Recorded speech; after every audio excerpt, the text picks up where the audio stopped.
السلام عليكم ورحمة الله وبركاته. الحمد لله رب العالمين والصلاة والسلام على رسوله الأمين وعلى آله وصحبه أجمعين. أعوذ بالله من الشيطان الرجيم. بسم الله الرحمن الرحيم. إنا أنزلنا إليك الكتاب بالحق لتحكم بين الناس بما أراك الله ولا تكن للقائمين قصيرا واستغفر الله ان اللہ کان غفورا رحیما.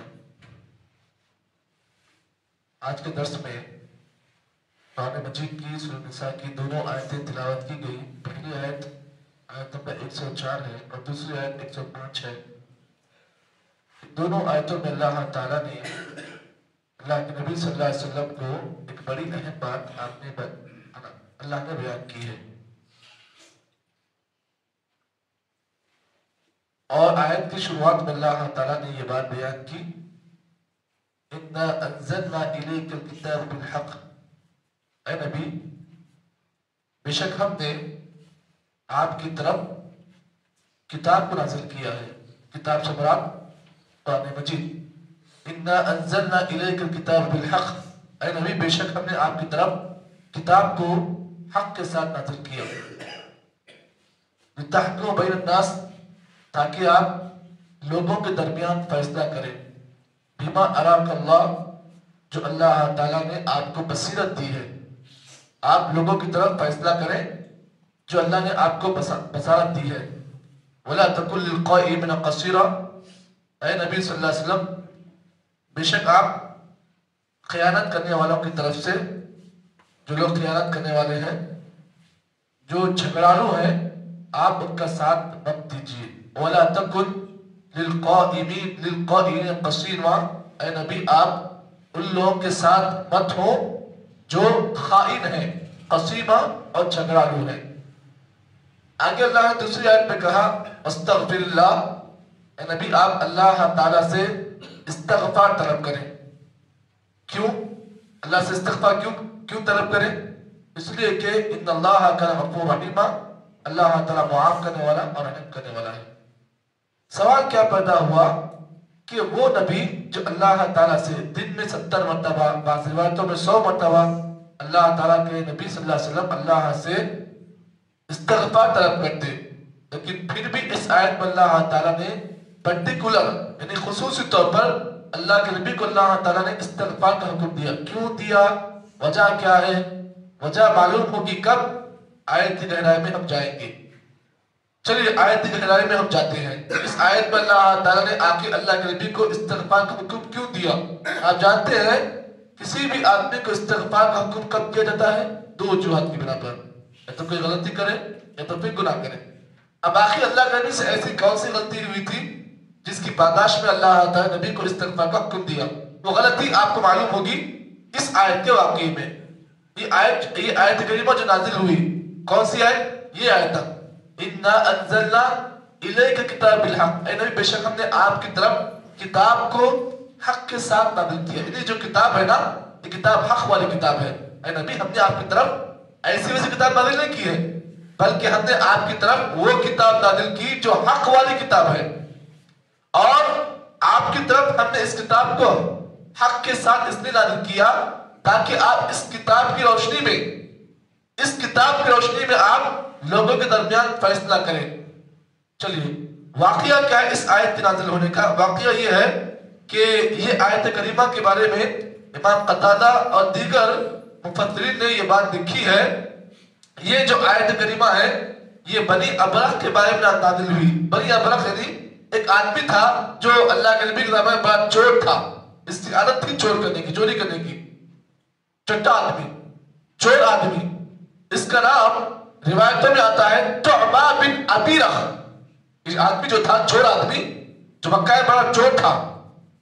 تعبہ بن ابیرخ نامی ایک آدمی تھا. اس کی عادت یہ تھی کہ بڑا چور آدمی تھا. اس نے ایک مرتبہ ایک آدمی گھر میں چوری کی. کیا چوری کی؟ جو زرا آتا ہے نا جنگ کرنے کا جو زرا ہوتا ہے جس میں آدمی جو ہے ہتھیار وغیرہ سے جو ہے اپنے آپ کو کیا ہے محفوظ کرنے کے لیے آدمی اس زمانے میں زرا پہنتے تھے. تو اس نے ایک آدمی کے گھر میں چوری کی. زرا جو ہوتا ہے اس کا وہ زنا چوری کر لیا، اور چوری کرنے کے بعد اس نے کیا کیا، اس زنا کو ایک یہودی کے گھر میں ڈال دیا، یہودی کے گھر میں اس زنا کو پھینک دیا، چوری کر لیا، اور چوری کرنے کے بعد اس زنا کو ایک یہودی کے گھر میں ڈال دیا۔ اس کے بعد اس آدمی کے بھائی نے کہنے لگا کہ فلاں یہودی نے چوری کر لیا ہے، فلاں یہودی نے چوری کر لیا ہے، یہاں تک کہ تمام بھائی مل کر آپس میں قسم کھائے کہ ہم نے چوری نہیں کی ہے۔ تو اچانک لوگوں کو معلوم ہوا کہ یہ چوری جو ہے توما نے کی ہے، توما اس نے چوری کی ہے۔ اب واقعہ دیکھیے، آپ اس واقعے کو میں آپ کے سامنے اور ڈکلیئر بیان کرتا ہوں۔ ڈکلیئر کیا ہے؟ وہ تو توما چوری کی، چوری کرنے کے بعد اس نے کیا کیا، چوری کرنے کے بعد اس زنا کو اپنے گھر میں رکھنے کے بجائے یہودی کے گھر میں ڈال دیا۔ اب جب یہودی گھر میں ڈال دیا تو اس یہودی کے کئی بھائی تھے، اب آپس میں بھائیوں میں اختلاف ہو گیا، آپس میں جھگڑا ہوا۔ یہودی کے 5 یا 6 بھائی تھے، اب ان دونوں میں جھگڑا ہو گیا، 5 بھائیوں میں جھگڑا ہو گیا۔ اس بھائی نے کہا میں نے چوری نہیں کی، اس نے کہا میں نے چوری نہیں کی۔ چوری کرنے والا کوئی اور تھا، وہ توبہ تھا۔ اس کے بعد ہر ایک نے قسم کھائی کہ ہم نے چوری نہیں کی۔ لوگوں نے کہا کہ نہیں بھائی، چوری کرنے والے تم لوگ نہیں ہو، تم آپس میں کیوں لڑ رہے ہو؟ چوری کرنے والا تو توبہ تھا۔ اب کیا ہوا؟ اللہ کے نبی صلی اللہ علیہ وسلم کے پاس اس آدمی کو لائے گا، اس چور کو لائے گا۔ کون سے چور کو؟ توما کو۔ لائے جانے کے بعد اللہ کے نبی صلی اللہ علیہ وسلم نے اس سے قسم کھانے کے لیے کہا۔ توما نے قسم کھائی، اور قسم کھانے کے بعد قسم کھانے کا طریقہ کیا تھا؟ اس نے قسم جھوٹی کھائی۔ اب اللہ کے نبی صلی اللہ علیہ وسلم قسم میں آ گئے، نبی نے تحقیق نہیں کی کہ قسم اس نے کیسی کھائی، سچی کھائی یا جھوٹی کھائی، بہرحال اس نے قسم کھا لیا، اور اس کی قسم جو ہے جھوٹی قسم تھی۔ اب نبی اکرم صلی اللہ علیہ وسلم نے کیا کیا؟ فیصلہ کرنے کے لیے تیار ہو گیا۔ یہ دیکھا کہ آپ نے اس توما نے قسم جھوٹی کھائی ہے، آپ نے فیصلہ کر لیا، اور فیصلہ اس انداز سے کیا، یہ جو یہودی تھا نا، یہودی کے حق میں آپ نے فیصلہ کر دیا۔ کیا فیصلہ کیا؟ کہ چوری توما نے نہیں کی، بلکہ یہودی نے چوری کی، اور اپنے بھائیوں سے لڑنے کے لیے اس نے اپنے گھر میں چوری کا زنا جو ہے ڈال دیا۔ اب یہ فیصلہ ہوا۔ اب اس زمانے میں آپ جانتے ہیں کہ چوری کرنے والے کی حد کیا تھی؟ ہاتھ کو کاٹنا۔ اب اللہ کے نبی صلی اللہ علیہ وسلم نے اس یہودی کو بلایا اور ہاتھ کاٹنے کے تیار ہو گئے۔ حالانکہ چور کون تھا؟ توما نامی آدمی تھا، لیکن اس نے کیا کیا؟ اللہ کے نبی کو بیوقوف بنانے کے لیے اس نے قسم کھائی، جھوٹی قسم کھائی۔ قسم کھانے کے بعد اللہ کے نبی نے قسم کی تحقیق نہیں کی، اور آپ نے صلی اللہ علیہ وسلم نے فیصلہ کس کے حق میں دیا؟ یہودی کے حق میں دیا، کہ چوری اس یہودی نے کی ہے، حالانکہ زنا اس کی ہے، لیکن آپ صلی اللہ علیہ وسلم نے فیصلہ اس کے خلاف کر دیا، اور آپ اس کا ہاتھ کاٹنے کے تیار ہو گئے۔ اللہ نے فوری اسی وقت اس آیت کریمہ کو نازل کیا، کہا کہ نبی آپ غلط فیصلہ کر رہے ہیں، آپ غلط فیصلہ کر رہے ہیں۔ کیوں؟ اس لیے کہ ہم نے آپ کی طرف جو کتاب نازل کی وہ حق والی کتاب ہے، اور آپ لوگوں کے درمیان حق کے ساتھ فیصلہ کریں۔ ایسا فیصلہ نہیں کر سکتے آپ فیصلہ کسی اور کے خلاف کر رہے ہیں، جبکہ چوری کسی اور نے کی ہے، اور آپ ہاتھ کسی اور کا کاٹ رہے ہیں۔ دیکھیے وقت کا نبی ہے، اگر نبی بھی غلطی کرتا تو اللہ تعالیٰ بھی ڈانٹتا نبی کو۔ یہاں پر اس آیت کریمہ کے ٹکڑے میں اللہ تعالیٰ نے اللہ کے نبی کو ڈانٹا، کہا کہ اے نبی ہم نے آپ کی طرف جو کتاب نازل کی نا وہ حق والی کتاب ہے، اور آپ اس کتاب کی روشنی میں لوگوں کے درمیان فیصلہ کریں تو حق کے ساتھ فیصلہ کریں۔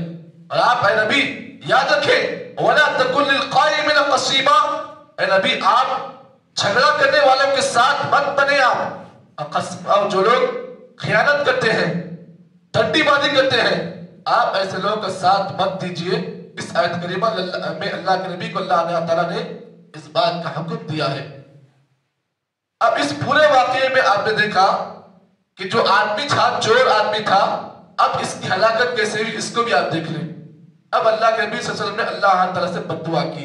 کیا بددعا کی؟ کہ اللہ یہ جو توما ہے نا جس کے بارے میں تو نے مجھے ڈانٹا ہے، اللہ تعالیٰ آپ نے بددعا یہ دی کہ اللہ تعالیٰ تو اسے ایک نہ ایک دن ہلاک کر دے۔ اب یہ توما یہاں پر جو واقعہ ہوا، یہاں پر تو فساد کر دیا، اس کے بعد جو ہے اس چور نے فلاں مقام پر چوری کرنا شروع کیا، ایک جگہ چوری کر رہا تھا، اچانک ایک گھر کے نیچے چوری کر رہا تھا، اچانک گھر کا چھت جو ہے گر گیا. چور چوری کر رہا تھا، اس چور کے اوپر چھت گر گیا اور وہ آدمی جو ہے اسی چھت کے نیچے دب کے مر گیا. اب اس چور کے بارے میں یہ بات بھی آپ سن لیں کہ جب اس کو یہ بات معلوم ہوئی کہ نبی اکرم صلی اللہ علیہ وسلم نے اس کے خلاف ایسا ایسا کہا، تو وہ آدمی جو ہے مرتد ہو گیا، دین کو چھوڑ دیا، اسلام کو چھوڑ دیا اس نے، اور اسلام کے خلاف دشمنی کرنی شروع کر دی. اور اللہ کے نبی صلی اللہ علیہ وسلم کے بارے میں اس نے ایسے ویسے الفاظ کہے. یہ پورا واقعہ میں نے آپ کے سامنے اس لیے پیش کیا تاکہ اس واقعے کی گہرائی میں آپ جائیں. آپ کو معلوم ہوگا کہ کبھی کبھار ہمارے اور آپ کے لیے اس آیت میں سبق یہ ہے کہ کبھی کبھار ہم جب فیصلہ کرنے کے لیے جائیں، کسی کے خلاف ہم فیصلہ کر رہے ہیں، کہ ہمیں دعوت دی جا رہی ہے فیصلہ کرنے کے لیے، تو یاد رکھیں کبھی بھی کسی بھی آدمی کی تعریف میں آ کر فیصلہ نہ کریں. کوئی آدمی ہے جس کو آپ چاہتے ہیں، آپ کیا کرتے ہیں؟ میرا چاہنے والا ہے، اس لیے فیصلہ آپ جو ہے اس کے حق میں کرتے ہیں. قرآن مجید کرتا ہے، یہ آپ کو یہ بات کہتا ہے یاد رکھو جب بھی فیصلہ کرو تو حق والے کا ساتھ دو. یہ مت دیکھو کہ یہ آدمی حق پر ہے، یہ میرا اپنا نہیں ہے تو اس کے بارے میں فیصلہ کیوں کروں. نہیں، قرآن کہتا ہے کہ آپ جب بھی فیصلہ کریں آپ یہ دیکھیں کہ حق پر کون ہے اور ناحق کون ہے. یہ تمام چیزیں دیکھ کر آپ فیصلہ کریں. اللہ تعالیٰ نے اس آیت کریمہ میں یہی بات بیان کی ہے کہ جب بھی فیصلہ کرنے کے لیے آپ کو دعوت دی جائے تو آپ یہ دیکھیں، دلائل کو دیکھیں کہ کون حق پر ہے اور کون ناحق ہے.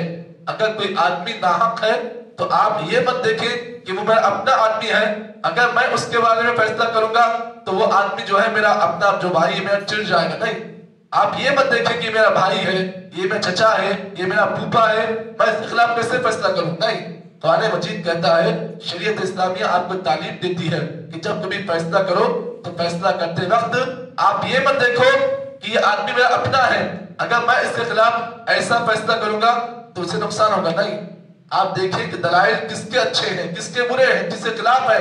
کوئی آدمی حق پر ہے، آپ دلائل کی روشنی میں دونوں آدمی کی دلائل کو سن کر آپ فیصلہ کریں. دیکھیے حضرت عمر بن خطاب کے بارے میں آتا ہے، جب کبھی ان کے پاس کوئی آدمی فیصلہ لے کر آتا تو عمر بن خطاب کیا کرتے؟ دونوں کو بلاتے. جب کبھی فیصلے کی نوبت عمر بن خطاب کے پاس آتی، کوئی آدمی جھگڑا لے کر آتا تو عمر بن خطاب کیا کرتے؟ دونوں کو بلاتے اور دونوں کی بات سنتے. سننے کے بعد یہ دیکھتے کہ کون آدمی سچ ہے کون جھوٹا ہے. اس کے بعد حضرت عمر فیصلہ کرتے یہ آدمی صحیح ہے یا آدمی غلط ہے.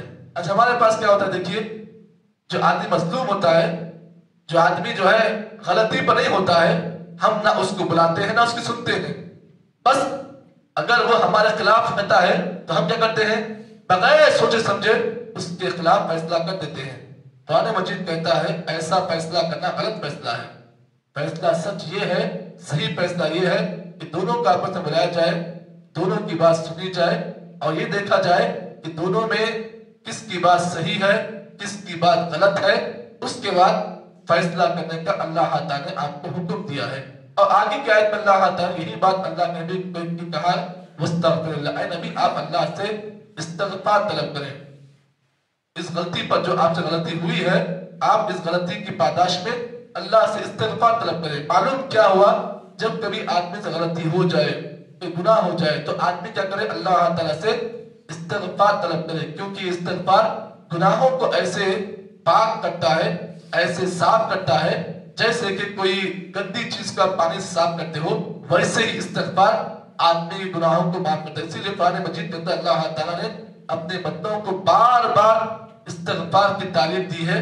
اور یہ ہمارے نبی کا وطیرہ بھی تھا کہ آپ علیہ الصلوۃ والسلام اللہ تعالیٰ سے دن میں 70 مرتبہ 100 مرتبہ اللہ تعالیٰ سے استغفار طلب کرتے ہیں، کیونکہ استغفار یہ آدمی کے گناہوں کو معاف کرتا ہے اور آدمی کے رزق میں اور آدمی کی عمر میں برکت عطا کرتا ہے. اور آگے اللہ نے کہا ان اللہ کان غفور رحیم، اللہ تعالیٰ معاف کرنے والا اور رحم کرنے والا ہے.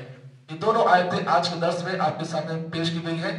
پیغام یہ ہے کہ اللہ تعالیٰ نے ان دونوں آیتوں کی روشنی میں ہم کو پیغام دیا ہے کہ جب بھی ہم فیصلہ کریں، جب بھی ہم کسی کے حق میں کوئی فیصلہ کرنے کے لیے جائیں تو یہ دیکھیں کہ کون حق پر ہے اور کون ناحق ہے، اور فیصلہ کرتے وقت اس بات کو بھی سامنے رکھیں کہ دونوں کو آپس میں بٹھایا جائے، دونوں کی بات سنی جائے، یہ دیکھا جائے کہ کس آدمی کی بات میں پاور ہے اور کون آدمی جھوٹا ہے۔ کبھی کبھار کیا ہوتا ہے، حق والا خاموش رہتا ہے، لیکن ناحق آدمی جو ہوتا ہے قسم کھا کر آپ کو جو ہے اکساتا ہے، آپ کو جو ہے کنفیوز کرتا ہے۔ تو ایسے موقع پر آپ یہ دیکھیں کہ اللہ تعالیٰ کا حکم وہاں پر سامنے رکھیں، اور یہاں پہ اس آیت کریمہ میں جو اللہ کے نبی کو اللہ نے تعلیم دی ہے کہ آپ جھگڑالو آدمی کے ساتھ، اور جو آدمی خائن ہے اور جو جھگڑالو ہے، آپ اس کا ساتھ مت دیں۔ اللہ سے دعا کریں کہ اللہ تعالیٰ مجھے اور آپ کو جتنی باتیں اس آیت کریمہ میں روشنی بتائی گئی ہیں، اللہ تعالیٰ صحیح معنی میں ان باتوں کے مطابق عمل کرنے کی توفیق عطا فرمائے۔ سبحان اللہ بحمدہ، سبحانک اللہم وبحمدک، نشہد ان لا الہ الا انت، نستغفرک ونتوب الیک۔